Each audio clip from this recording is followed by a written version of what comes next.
శ్రీ గురుభ్యో నమ. మనం బాలకాండలో షణ్ముఖోత్పత్తి గురించి నిన్న తెలుసుకున్నాం.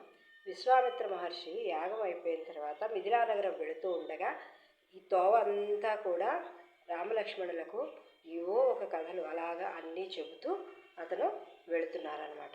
అందులో భాగంగా ఇవాళ గంగావతరణం గురించి చెప్తారనమాట విశ్వామిత్ర మహర్షి రామలక్ష్మణులకి. అది మనం ఇవాళ చదువుకుందాం. విశ్వామిత్రముని మరల ఇలా చెప్పడం ప్రారంభిస్తారు. రామచంద్ర, ఇదిగో ఈ గంగానది చూడు. దీనిని భూమి మీదకి తేవడానికి మీ వంశం వారే మూల కారణం. మునీంద్ర, అది నాకు వివరంగా చెప్పండి అని అడుగుతాడు రాముడు. మీ వంశంలో సగరుడు అనే రాజు ఉండేవాడు. ఆయనకు 2 భార్యలు. విదర్భరాజు కూతురు కేశిని పెద్ద భార్య. అరిష్టనేమి అనే పేరు కలిగిన కశ్యప ప్రజాపతి కుమార్తె సుమతి 2వ భార్య. సగర చక్రవర్తి ధర్మం తప్పక పరిపాలన చేస్తున్నాడు. ప్రజలను కన్నబిడ్డల వలె చూస్తున్నాడు. అతని పరిపాలనలో దుర్భిక్షం కానీ అసంతృప్తి కానీ ఎవ్వరికీ లేదు. సగర చక్రవర్తికి ఎన్ని సంవత్సరాలు గడిచినా సంతానం కలగలేదు. అందుకు రాజు సంతానం కోసం భృగు మహర్షి గురించి తపస్సు చేశారు. అంతట భృగు మహర్షి ప్రత్యక్షమై, రాజా, నీ తపస్సుకు మెచ్చాను. నీకు సంతాన ప్రాప్తి కలుగుతుంది. అయితే వంశకరుడైన అంటే వంశాన్ని ఉద్ధరించేవాడు ఒక్కడే ఒకరికి, బహుసంతానం ఒకరికి ఇస్తాను. ఎవరికి ఏది కావాలో మీరే కోరుకోండి అని 2 భార్యలకు చెప్పారు. పెద్ద భార్య అయిన కేశిని నాకు వంశకరుడైన బిడ్డ ఒక్కరు చాలు అని కోరుకుంటుంది. సగర చక్రవర్తి 2వ భార్య గరుత్మంతుని చెల్లెలు అయిన సుమతి తనకు బహుసంతానం అంటే 60,000 మందిని కోరుకుంటుంది. భృగు మహర్షి తదాస్తు అని దీనిని దీవించి అక్కడి నుండి వెళ్ళిపోతారు. అప్పుడు సగర చక్రవర్తి భార్యలు 2 గర్భం ధరించి పిల్లలను కంటారు. కేశునికి పుట్టిన కుమారుడు అసమంజసుడు అను నామకరణం చేస్తారు. చిన్న భార్య అయిన సుమతికి పుట్టిన పిల్లలకు 60,000 మందిని సగరులు అని అంటారు. అయితే అసమంజసుడు చాలా అల్లరి పిల్లవాడు. చిన్నతనంలో అల్లరి ముద్దు వస్తుంది, కానీ అసమంజసుడు పెద్దవాడైన తరువాత కూడా చాలా అల్లరి. అంటే తన తోటి పిల్లలను పీకబట్టి నీళ్లలో ముంచి వారు ఏడ్చి కాళ్ళు చేతులు కొట్టుకుని ప్రాణాలు విడుస్తూ ఉంటే చూసి సంతోషించేవాడు. ఇలా చేస్తూ ఉంటే రాజు ఎన్నో విధాలు చెప్పి చూశాడు. ఎవరు చెప్పినా వినలేదు అసమంజసుడు. ఆఖరికి తండ్రి గారి మాట కూడా వినలేదు. అప్పుడు రాజు దేశ ప్రజల క్షేమం ఆలోచించి ఈ దుష్టబుద్ధి కలిగిన కుమారుడైన అసమంజసుడిని దేశ బహిష్కరణ చేశాడు. ప్రజాపరిపాలనే లక్ష్యంగా పెట్టుకున్న రాజుకు దుర్మార్గుడైతే కుమారుడైనా వానికి శిక్ష పడాల్సిందే.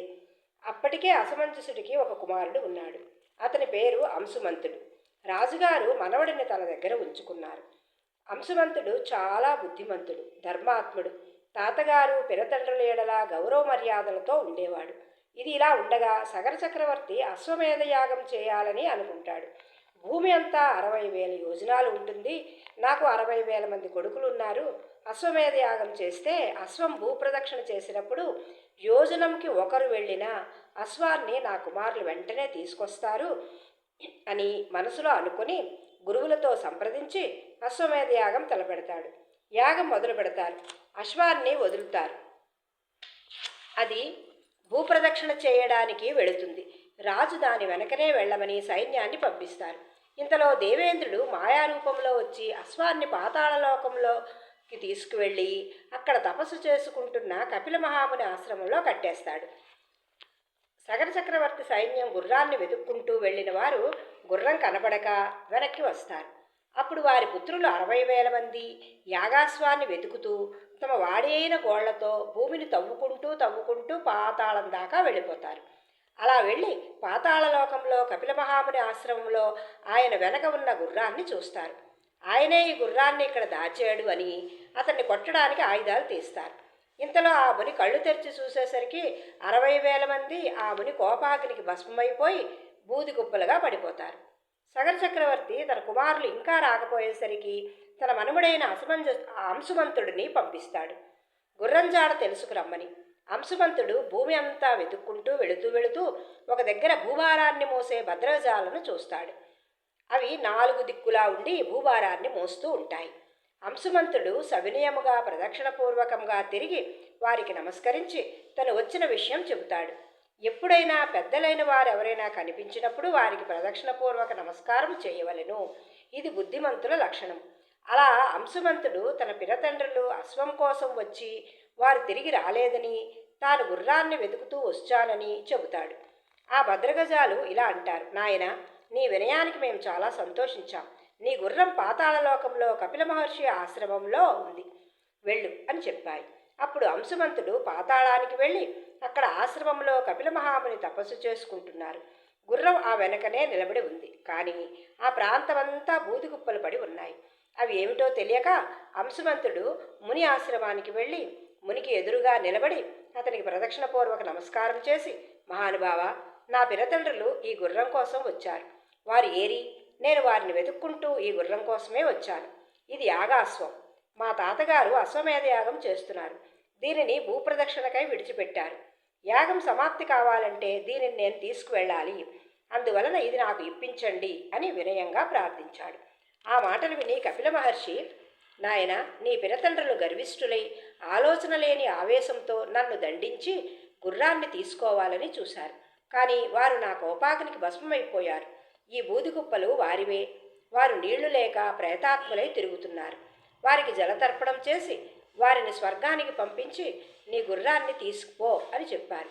అంత అంశుమంతుడు జలం కోసమై వెళుతూ ఉండగా పినతండ్రుల మేనమామ అయిన సుపర్ణుడు అంటే గరుత్మంతుడు కనిపించి, నాయన, వీరికి సామాన్య జలంతో తర్పణం ఇస్తే వారు స్వర్గానికి వెళ్ళరు. వారు ఎన్నాళ్ల నుంచో ఇక్కడ పడి ఉన్నారు. పాతాళం నుంచి ఈ జలతర్పణంతో కొంతవరకు మాత్రమే వెళ్ళగలరు, స్వర్గానికి వెళ్ళలేరు. అందువలన స్వర్గలోకంలో ఉన్న గంగను తీసుకువచ్చి ఈ బూది కుప్పల మీద నుండి పంపి ఆ గంగతో వీరికి తర్పణం చేసినా వీరు స్వర్గానికి వెళ్ళగలరు. కనుక అది ఇప్పుడు సాధ్యం కాదు. ముందు నువ్వు గుర్రాన్ని తీసుకువెళ్ళు, యాగం పూర్తవుతుంది అని చెప్పగా అంశుమంతుడు గుర్రాన్ని తీసుకువెళ్ళి ఇక్కడ జరిగినదంతా తాతగారికి చెప్పి యాగాన్ని పూర్తి చేస్తారు. సగర చక్రవర్తి కొన్ని వేల సంవత్సరాలు పరిపాలన చేసి తన తరువాత రాజ్యాన్ని అంశుమంతునికి అప్పగించి కుమారులకు ఉత్తమగతులు కలగలేదే అని దిగులుతో తనువు చాలిస్తాడు. అంశుమంతుడు ఎంతో ధర్మంగా రాజ్యపాలన చేస్తూ తన కుమారుడైన దిలీపునికి రాజ్యభారాన్ని అప్పగించి తాను అడవులకు పోయి తనువు చాలిస్తాడు. దిలీపుడు కూడా ధర్మాత్ముడై రాజ్యపాలన చేస్తూ తమ తాత తండ్రులకు ఉత్తమగతులు కలిగించలేకపోతున్నానే అనే దిగులుతో రాజ్యభారాన్ని తన కుమారుడైన భగీరథునికి అప్పగించి తాను అడవులకు వెళ్ళి శేషజీవితం గడుపుతూ తనువు చాలిస్తాడు. భగీరథుడు ధర్మం తప్పక ప్రజలను కన్నబిడ్డల వలె పాలిస్తూ ఉంటాడు. గురువుల వలన, తన తండ్రి వలన, తన తాత ముత్తాతలకు తర్పణములు లేక ఉత్తమగతులు కలగక వారు ఇక్కడే తిరుగుతున్నారని, వారికి స్వర్గలోక ప్రవేశం కలగలేదని తెలుసుకొని చింతాక్రాంతుడై పెద్దలైన వారిని, కులగురువైన వశిష్ఠుల వారిని కలుసుకొని బ్రహ్మదేవునికై తపస్సు చేసి గంగను భూమిపైకి రప్పిస్తాను అని కొన్ని సంవత్సరాలు తన పరిపాలన ముగించుకొని రాజ్యాన్ని మంత్రులకు అప్పగించి, గోకర్ణ క్షేత్రము చాలా గొప్పది, అది తపస్సుకు అనువైనది అని విని అక్కడ బ్రహ్మదేవుని కొరకు తపస్సు మొదలు పెడతారు.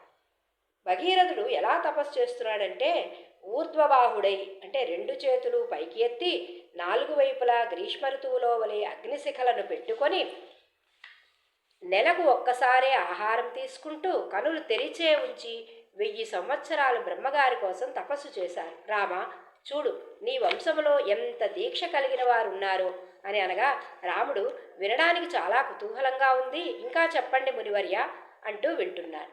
భగీరథుని తపస్సుకు మెచ్చి బ్రహ్మదేవుడు ప్రత్యక్షమై, రాజా, నీకు ఏం కావాలి అని కోరుకో అని అనగా, బ్రహ్మదేవ, నా పితామహ ప్రపితామహులు తర్పణములు లేక ప్రేతాత్ములై ఉన్నారు. మీరు స్వర్గము నుండి గంగను భూమిపైకి వదిలితే ఆ గంగాజలంతో వారికి తర్పణాలిచ్చి వారికి ఉత్తమగతులు కల్పిస్తాను. రెండవది, మా ఇక్ష్వాకు వంశము ఎప్పుడూ పుత్రపౌత్రాభివృద్ధిగా ఉండాలి అని వరం ఇవ్వాలి అని కోరగా, తదాస్తు అని అంటారు బ్రహ్మగారు. గంగ భూమిపైకి వస్తే ఆమెను పట్టగలవారు ఎవరు? స్వర్గము నుండి గంగ ఒక్కసారిగా భూమిపైకి పడితే భూమి భరించలేదు. గంగను భరించగలిగేవారు ఒక్కరే. ఆ త్రిపురాసుర సంహారి అయిన ఆ త్రిశూలధారి ఆ మహాశివుడు మాత్రమే గంగను, ఆకాశము నుండి పడే గంగను ఆపగలవాడు.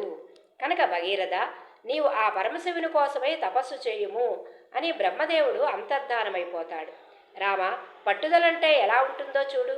తాను ఎలాగైనా గంగను దివి నుండి భూమికి తీసుకురావాలి అనే లక్ష్యం కోసం ఎటువంటి కష్టాన్నైనా అవలీలగా అధిగమిస్తారు.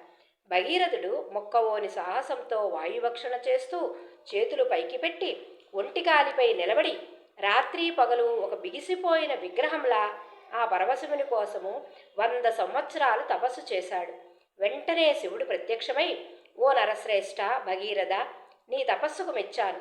నీకు ఏం వరం కావాలి అని అడుగగా, స్వామి, నా తాత ముత్తాతలకు తర్పణాలిచ్చి ఉత్తమగతులు కల్పించడం కోసం గంగను భూమిపైకి పంపవలసినదిగా బ్రహ్మదేవుని కోరాను. అయితే గంగ ఆకాశం మించి కింద పడేటప్పుడు భూమి స్వరూపం పాడవకుండా మీరు ఆ గంగను భరించాలి అని భగీరథుడు చెప్పగా, ఒకసారి పరమశివుడు సరేనని తన 2 పాదములు దూరముగా ఉంచి చేతులు నడుంపై ఉంచి తన జటాజూటాలను పెద్దవిగా చేసి తల పైకెత్తి చూస్తూ రా కిందకి పడు అని పిలుస్తున్నట్టుగా నిలబడతాడు.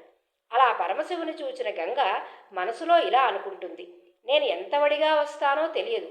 నాలో ఉన్న మొసళ్ళు, ఎండ్రకాయలు, చేపలు అనేక జలచరాలతో నేను క్రిందకి వచ్చేటప్పుడు ఆ వేగాన్ని తట్టుకోలేక తన జటాజూటాలతో పాటు కొట్టుకుపోగలడు అని అనుకుంటూ ఒక్కసారిగా ఆకాశం నుండి ఉరకలు వేస్తూ జారుతుంది. అలా పరవళ్ళు తొక్కుతూ వస్తున్న ఆ గంగమ్మను చూసి పరమశివుడు తన జటాజూటాలను ఇంకా పెంచి ఆ గంగమ్మ గర్భం పోయేంత వరకు తన జటాజూటంలోనే అటు ఇటు త్రిప్పుతూ కిందకు ఒక్క చుక్క కూడా పడకుండా ఉంచుతాడు.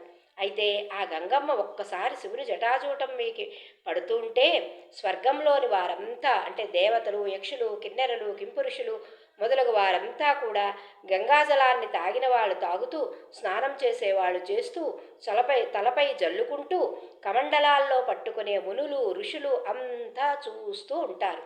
వారు కూడా భూమిపైకి వస్తారు. శివుని జటాజూటాల్లో 1 సంవత్సరం పాటు తిరుగుతూ ఉన్న గంగను బయటకు వదలమని భగీరథుడు మరల శివునికి స్తోత్రం చేస్తాడు. అప్పుడు శివుడు తన జటాజూటాలలో ఉన్న గంగను 7 పాయలుగా భూమి మీదకు వదులుతాడు. 3 పాయలు తూర్పుగా, 3 పాయలు పశ్చిమ దిశగా, 7వది భగీరథుడి వెనక పితృదేవతల బూదికుప్పలపై ప్రవహించడానికి పాతాళానికి వెళుతూ ఉంటుంది. ముందు భగీరథుడు, అతని వెనుక గంగ వడివడిగా తుళ్ళుతూ చెట్లని, రాళ్లని, గుట్టలని, గూళ్ళని తనలో కలుపుకుంటూ ఒయ్యారంగా వంపులు తిరుగుతూ ఒకచోట కొండలెక్కుతూ ఒకచోట క్రిందకి దూకుతూ వెళుతుంటే ఆ గంగను చూడడానికి ఆకాశ మార్గాన దేవతలు, యక్షులు, కిన్నెర కింపురుషులు అందరూ వారి వారి విమానాలలో వెళుతూనే ఉన్నారు. ఉప్పొంగుతున్న ఆ గంగను చూసి వీరంతా పొంగిపోతున్నారు. ఇంతలో పాతాళలోకంలోకి ప్రవేశించిన ఆ గంగ జహ్నుముని ఆశ్రమం గుండా ప్రవహించగా అది చూసి ఆ ముని గంగనంతను కూడా అవపోసన పట్టారు. గంగ చప్పుడు వినబడకపోయేసరికి భగీరథుడు నిశ్చేష్టుడై నిలబడిపోతాడు.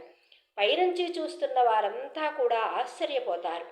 గంగ కనపడలేదు, జహ్నుముని కనిపిస్తారు. భగీరథుడు మహానుభావ అని ప్రదక్షిణ విధిని సాష్టాంగ ప్రణామం చేసి నా పితృప్రపితామహులకు ఉత్తమగతులు కల్పించండి అని వేడుకుంటాడు. పైనుండి దేవతలు చూస్తూ ఉంటారు. వెంటనే జహ్నుముని అతని కుడి చెవి నుండి గంగను విడిచిపెడతాడు.